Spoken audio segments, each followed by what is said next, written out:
I carry a roll of duct tape in my hand and my trunk. If I go into a building, I'll put the duct tape over my hand so that I can't pick up a broom or a hammer or a screw gun. Because then what I'm doing is I'm trading my $30 or $40 an hour time, for things that I could be negotiating a new purchase or a new deal.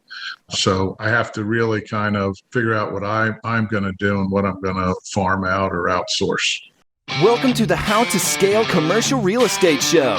Whether you are an active or passive investor, we'll teach you how to scale your real estate investing business into something big. Carl Fischer, welcome to the show. Hey, how's it going, Sam? I'm great, sir. I cannot complain. I do apologize, in advance, like we talked off air, on the sense that this is a podcast on the road today. So I don't do many of these, but appreciate you taking the time to come on nonetheless.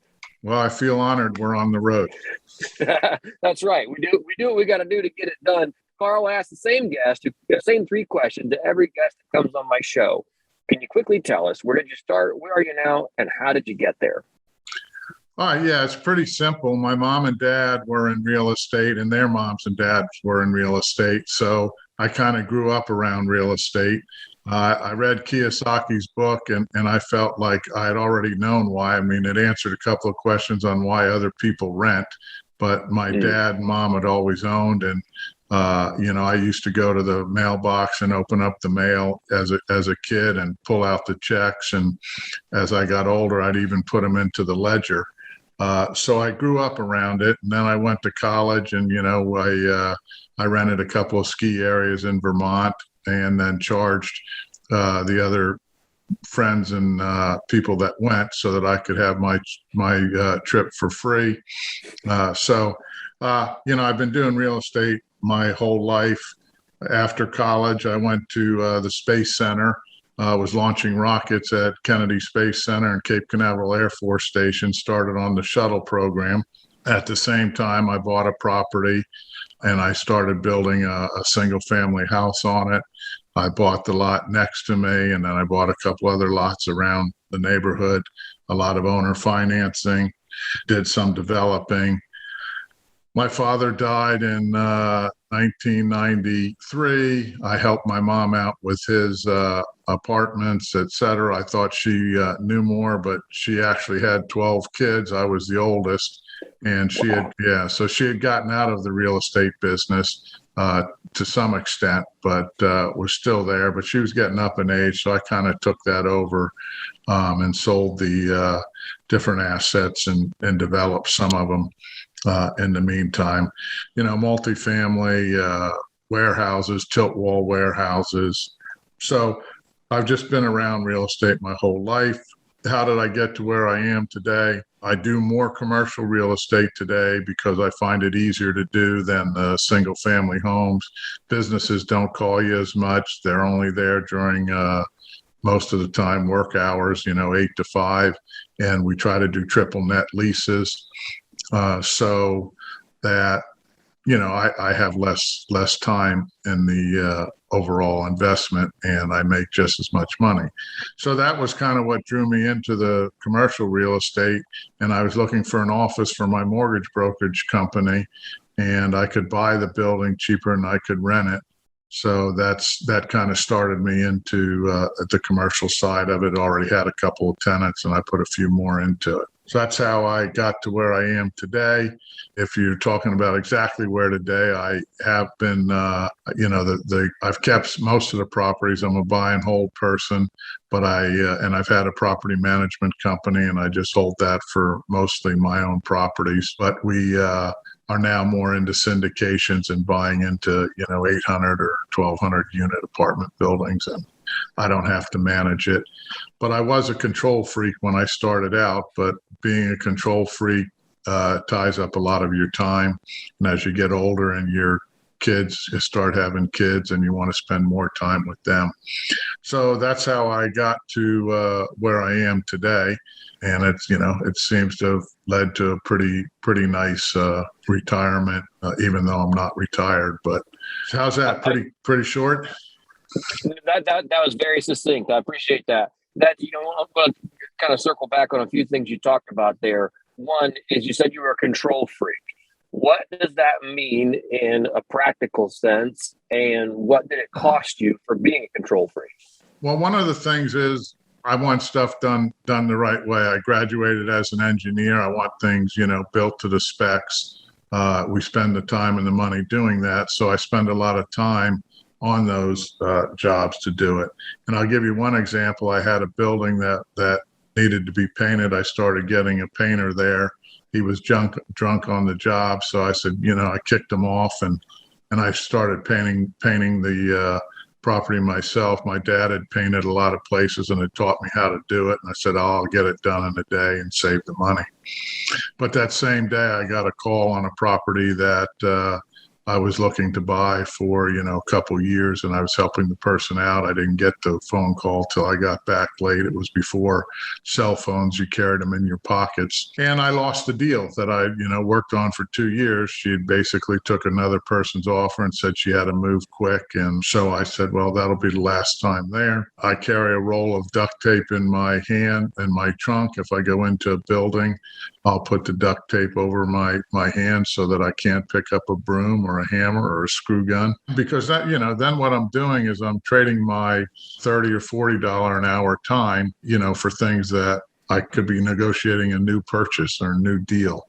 So I have to really kind of figure out what I'm going to do and what I'm going to farm out or outsource. And that's a tough one for those of us who like to get it done, or, like you said, the hammer, the broom, put duct tape on your own hands, because the pain of those experiences of losing that deal, right? How many of those does it take before you go, oh, wait, I just missed, tens of thousands of dollars so that I could sub out or try to do a $15,000 or $2,000 paint job? Really? And that's hard. What advice do you give to people like you and me that when we see something, we just want to get it done? And what would you say to somebody like you and me? I say that, if I knew this earlier, what I would say is build your team, build your network, have the right people that are there, build the relationships before you need them.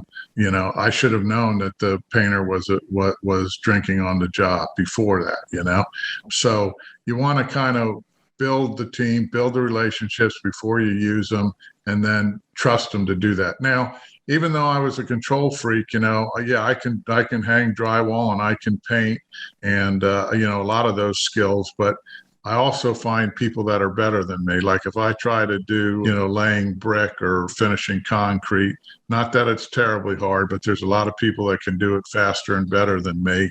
So even if I lose on a couple of things, 80% is probably good enough based on my standards. And I think it saves you time, because time is the only thing you can't get back. And as you get older, time is more and more important to you.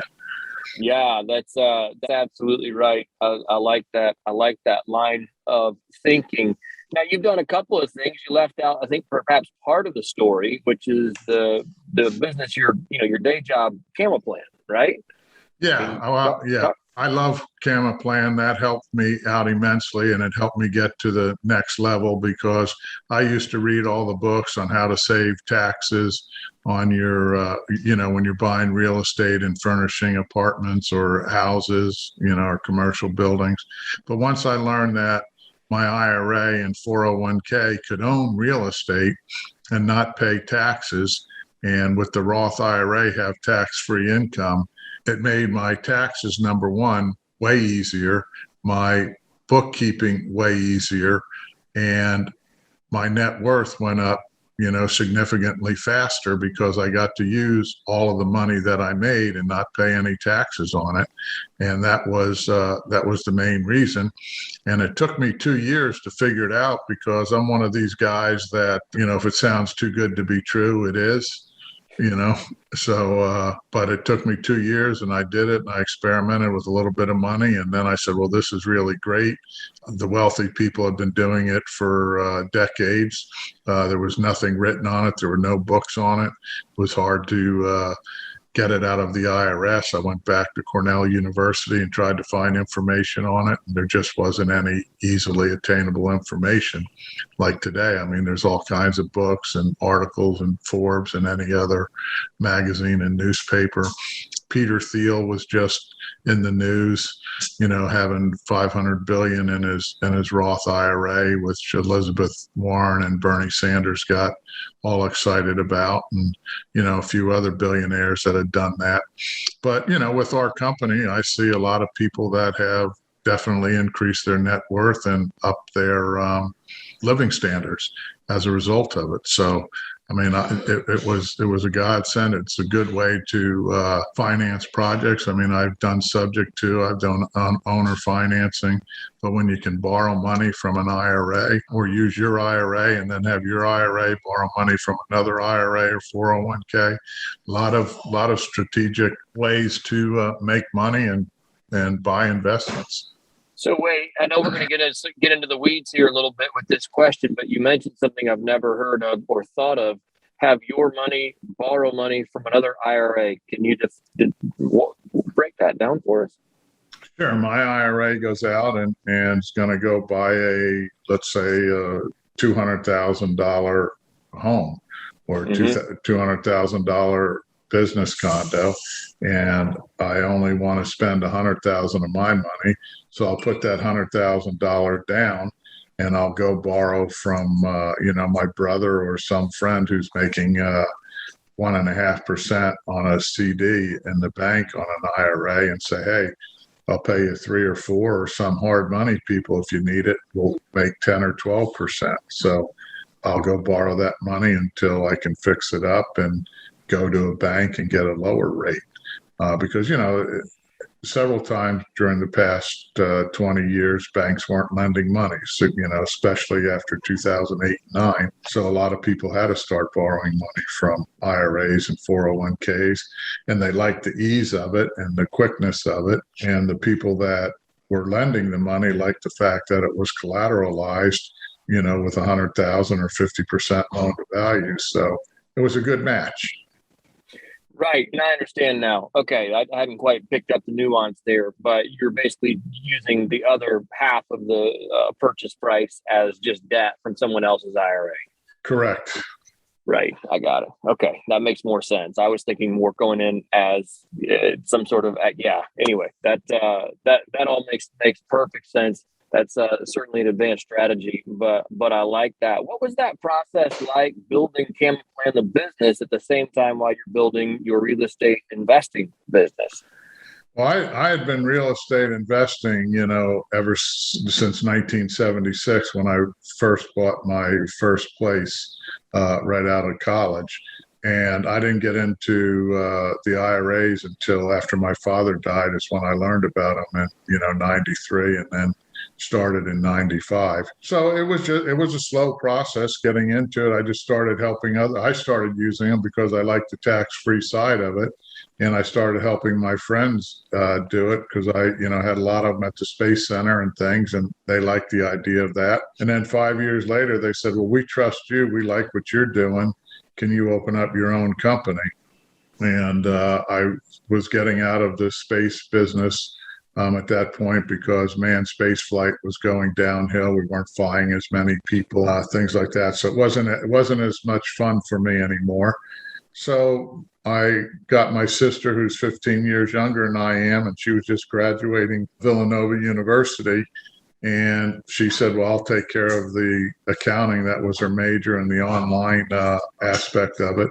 So we started the business, and then I thought it would be easier than it was, because I thought everybody would be like me, but it's a little bit harder to understand. So we got into a lot of education because a lot of people didn't know about investments. They surely didn't know about self-directed IRAs or 401ks. So it was something that wasn't too terribly hard because we were doing it anyway, and we already had started out with a few people that were there. But, we've grown it into thousands of clients and, over $1 billion in assets. So we're pretty happy with it and the fact that we helped a lot of people get there. Yeah, and it's amazing to me, even today, in the real estate world, it seems like people know more about this. It seems to be more common. But outside of it, it seems pretty even shoot, my own family members, most of them don't have any idea how a self-directed IRA or 401k even works. So that's really interesting. You say that it was harder than what you would have anticipated. Was that solely because of the education component that was missing? Well, I think so, but there is no sex and sizzle with IRAs and 401ks. Think about your own family. When was the last time you sat over the dinner table or around a Christmas or Thanksgiving and said, "Hey, do you guys know about your IRAs and 401ks?" Right. Yeah, no, it's more, hey, let's go skiing this winter or let's go to the islands this summer, people planning their vacations. And a lot of times people don't think that they should educate, their kids or their parents on money matters, but and some of them don't want to know because they think it's hard and difficult and complex. And some people have said that to us, and that's why we've made our office, there to help people get through it. How is this legal? Where is it legal? And we do continuing education for attorneys and accountants and realtors and real estate brokers, just so that they know this and they can find the IRS publications that talk about it. And, once people know that they can control their investments, they can use the knowledge that they have in real estate, and they can also lend money on real estate. Because I would rather lend money now at my age because I don't have to deal with the tenants. I have to deal with the one person, holding the mortgage. And if I do have to take the property back, I'm not afraid to. But that's the aspect where I am. So, the one thing that I would say is I don't think any real estate, you can set it and forget it. There's too many law changes, technology changes that affect how it's done. I mean, I started out, I had a ledger with my mom and dad and even my first properties. And then I moved to the Excel spreadsheets. And of course, now you're on QuickBooks and you have Peachtree and other accounting software that just makes the job that much easier. And you can have an accounting person come in, once a week for a few hours and get everything done. And then, the tenant laws, I've never seen like this year where, somebody told me the CDC would tell me I can't evict somebody or not collect rent. I would never have believed it. But now I live through it. And I said, this is very interesting. So there's always some challenges, even when you think you've seen it all. Some new stuff comes up. And I expect blockchain in the future will be doing some of this too, Right. Yeah, there's always disruptive technology and new things coming down the line that we got to keep our eyes on. Talk to us. How do you feel about checkbook control IRAs? I've always been against them. I like if you do it in a 401k, I think it's much safer. I think that Swanson case, the IRS focused on the wrong tenets of the law, and I think it will be overturned. The IRS has hired twice as many. It looks like they're going to be hiring twice as many auditors now. And the two things that they look at is checkbook control and unsecured notes. That's the two highest ones that they think there's been, I don't know if it would be fraud or usage that isn't in alignment with what they want the IRAs to do. That new law that just in reconciliation picked out a couple of those points, and 5 years ago, they had all of the custodians reporting on, checkbook IRAs, unsecured notes, and other hard to value assets. So we've been identifying those for the IRS now for, 5 years. And if they get artificial intelligence in there, I don't know exactly what will happen, but I'm sure your accountants will know what the red flags are and keep people safe on them. But a lot of people do them. And in this case, the IRS gave you 2 years to fix them if this law had passed, but they've basically taken out of it.